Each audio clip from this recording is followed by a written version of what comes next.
Hey folks, this is Kalani. We can finally check out the huge Transmog overhaul coming in midnight, but even though you won't have to pay any gold to transmog an item whenever you get a new piece of gear in this new system, Transmog as a whole may end up being significantly more expensive, especially if you play multiple characters. So let's go over what's changing with the Transmog window, how it all works, as well as some of the other very important changes to how you unlock various types of Transmog in the midnight expansion. Now before we jump in, be sure to hit up that like button and subscribe so you never miss another video. First things first, let's go over how Transmog has changed and how this new slot mechanic works. In the live game right now, whenever you transmog a piece of gear, you're changing the appearance of that one item. So if you unequip it, you also unequip the transmog. In Midnight, you will instead be transmogging the gear slot itself. So it doesn't matter what piece of gear you actually have equipped, it will always appear as the transmog you have selected for that slot. So when you're leveling up through Midnight and you're replacing gear left, right and center, your transmog will actually remain completely unchanged. You don't have to visit a transmog vendor each time you get a new piece of gear to make sure that your fancy transmog that you spent 20 hours building still looks pretty. That in itself is a huge change, but we are only scratching the surface here. The new transmog system revolves around these new outfits. This is where you set up your transmog. It looks like we have 2 outfits unlocked to start out with. You can unlock more, but we'll talk more about that in just a moment. When setting up your outfit, it works more or less the same as building a transmog set in the old system, except we have a few more options. You can set a slot to be ignored, so that item will just retain the appearance of the previous outfit or transmog item whenever you swap to the outfit. You can just choose for this slot to show the equipped piece of gear's transmog if you want things to change up as you equip new gear, or you can select a specific piece of gear, just like how the transmog system works right now. What's really cool is that if you play a class that can use a variety of weapons, like two-handed staffs versus a one-handed and offhand combo, you can set up those transmogs in an outfit as well. So you can have a staff that fits the theme, and then also set up a one-hand and offhand combo that fits the outfit as well, and the outfit will swap automatically depending on the items you have equipped. So that's a really nice addition.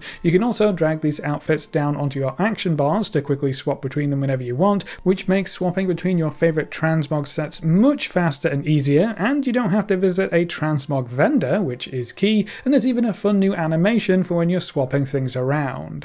Now, whenever I'm not grinding away in World of Warcraft, I've been brushing up on my programming skills with the sponsor of today's video. Boot.dev makes learning to code fun and easy with their bite-sized lessons and unique approach. As you progress through the levels, you'll earn experience, achievements, loot, and even titles as you learn to code. The courses cover everything you need to learn back-end development with no previous experience required. Programmers often have more remote work options, and the median salary for a back-end developer in the US is over $100,000. So if you want to pursue a new career with flexible work options, boot.dev is the perfect place to start that adventure. What I've been most impressed with is the new training grounds feature. One of the most important parts of learning to code is practice, and if you're just following along with tutorials, you don't usually get many extra chances to put what you're learning to the test. The training grounds generates new problems for you to tackle based upon the lessons that you've already completed, so you won't get anything you haven't already covered, and you can do as many practice problems as you want to really make sure all those lessons are sinking in. It's also free to read and watch all of the content with a free demo for every course, so you can make sure it's a good fit before you commit, and there's a 30-day no questions asked refund policy. If you use the link in the description and use the code Signs of Kalani, you'll get 25% off your entire first year on the annual plan.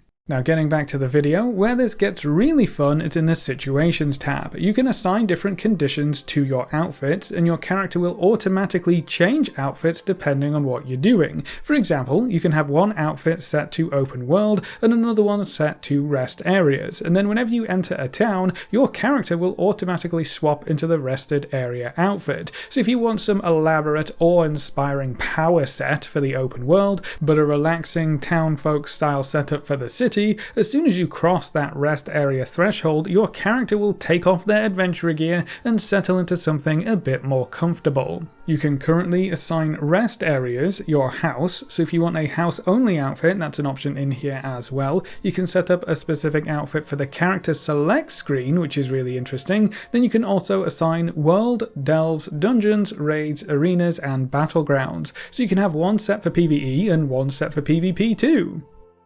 But in addition to location situations, you can set up movement-based ones as well. So you can swap outfit when unmounted, when swimming, on a ground mount, or on a flying mount. So all of those summer pool party transmogs we had from the trading post can finally be assigned to a swimming setup, so as soon as you jump into any body of water deep enough to swim, out comes the swim gear. You can also set things up for specializations as well, so when you swap around your spec, your transmog will automatically update too. This includes individual talent sets as well. So if you really wanted to have a different transmog when you're in your AoE talent setup versus a single target setup, you can do that too. And then if you use different equipment sets on your character window, you can also assign situations relating to those. When you combine all of these options together, you get a pretty robust system that lets you have multiple outfits set up for all kinds of scenarios and situations. As a nice little addition, Worgen and Drakthea also have the option to change things depending on their forms. So if your transmog doesn't always look great in your dragon or Worgen form, you can tweak things around to make sure nothing clashes when you go into combat.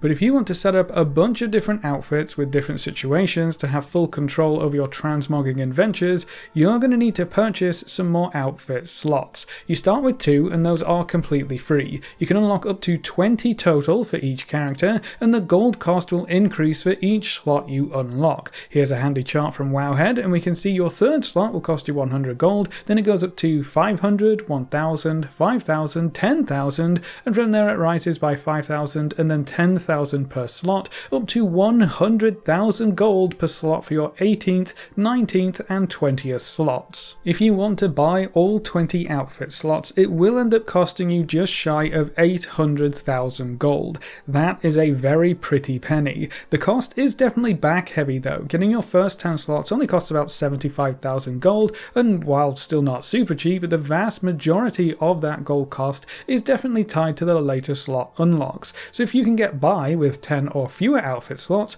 you will be saving yourself a lot of gold, but you are going to have to fork over nearly 800,000 gold if you want to unlock all 20. Now you may be thinking, dang, that's a good chunk of change, but at least with the new warband feature and the focus on account-wide progression, those outfit unlocks are for sure account-wide, right? Right? No. Currently on the beta, all of your characters will need to buy these outfit slots for themselves. They are not account-wide. So if you actively play multiple characters and you like to tinker around with transmog, things could actually be significantly more expensive in Midnight. And while you don't have to spend gold to transmog each item individually anymore, you do still have to spend gold to change the transmog items being used in any given outfit. If you want to change every slot of your outfit, including setting up 2 sets of weapons and adding in weapon enchants, the price tag for that is currently over 8,000 gold. So if you want to set up 20 outfits, not only do you have to buy the outfit slots themselves, which as we just saw is going to be quite expensive, but setting up 20 outfits could cost you an additional 160,000 gold, and that's assuming you don't want to change anything later on. I just hope we have some half decent ways to farm gold in the new expansion to fuel these new transmog costs. We do have to remember that this is still beta. Things are still subject to change, so these gold costs could be reduced and the outfit slots could become account-wide, but this is how things are shaping up so far. Now it is important to note that outfits are not saved transmog sets that you have put together. Outfits are mainly there to make sure your transmog remains unchanged while you swap gear around and to give you that extra situations functionality. You can still create and save transmog sets for free. All of that is done in the custom sets section, which gives you a preview of your saved sets so you don't have to scroll through them to see what each set contains, which is a nice addition. You can right click on each set to view it in the dressing room, rename rename them, to replace the set with your current appearance, or to delete them. This whole menu also makes it very easy to set up your outfits from your custom sets collections, so creating your sets and saving them as a custom set before then assigning them to an outfit is probably the best way to go about things. All of your previously created sets should remain intact and untouched as well. In fact, the dressing room hasn't really changed at all, neither has the appearances window in your collections tab, and how you acquire most transmog will remain the same as well.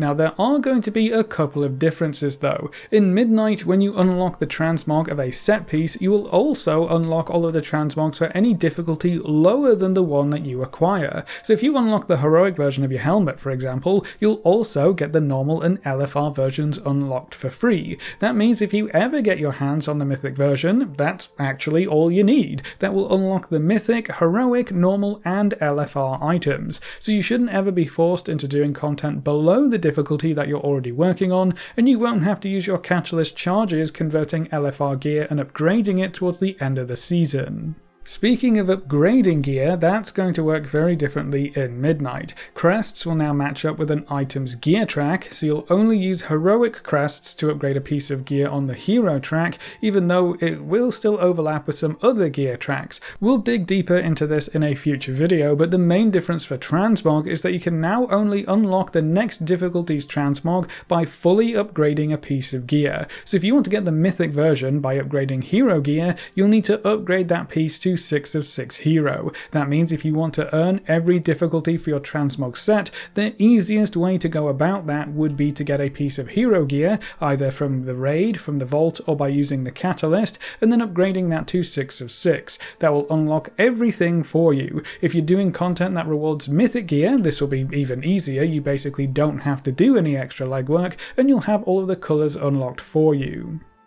That means it will take you a couple more upgrades when compared to the current retail game, and that in itself could actually take a bit longer depending on how the upgrade system settles down. As you upgrade an item, it costs more and more crests to keep going. So you start at 10 crests for the first upgrade, but the last upgrade by itself will cost you 50 crests. So to fully upgrade an item from 1 of 6 to 6 of 6, that's going to cost you 150 crests. Doing that for every piece of your set is gonna cost a whole bunch of crests, but we don't have a complete picture of how crests work at endgame just yet. We could be earning significantly more, in which case that 150 might not be too bad. One thing we do know is that Valor Stones have been completely removed, so at least you won't have to worry about those while upgrading gear in Midnight. Again, we will dig into this a bit deeper in a dedicated video because a lot is changing when it comes to gear upgrading in Midnight. And then the last change to Transmog is for warriors specifically. Single-minded Fury was basically canned, so you'll be stuck with two-handed weapons only as a Fury warrior moving forward, but you will be allowed to transmog either one-handed or two-handed weapons. So if you really want to look like you're using one-handed weapons, even though you're actually using two-handed weapons, you can do that, which is a nice change. But that's how the new Transmog Overhaul is going to work in Midnight, so that's it for this video. What do you think of the changes from what you've seen so far? Do you think the gold costs will be reduced before the expansion goes live? Leave all your thoughts in the comment section below. A big thank you to all of our supporters over on Patreon and to all of our members here on YouTube. You can see their names floating by on screen. If you're interested in supporting the channel, you can find links in the description or click the join button just below the video. If you enjoyed the video or found it useful in any way, make sure to subscribe and ring that notification bell so you're always kept up to date. Thanks for watching, folks. Good luck and have fun, and as always, I will see you next time.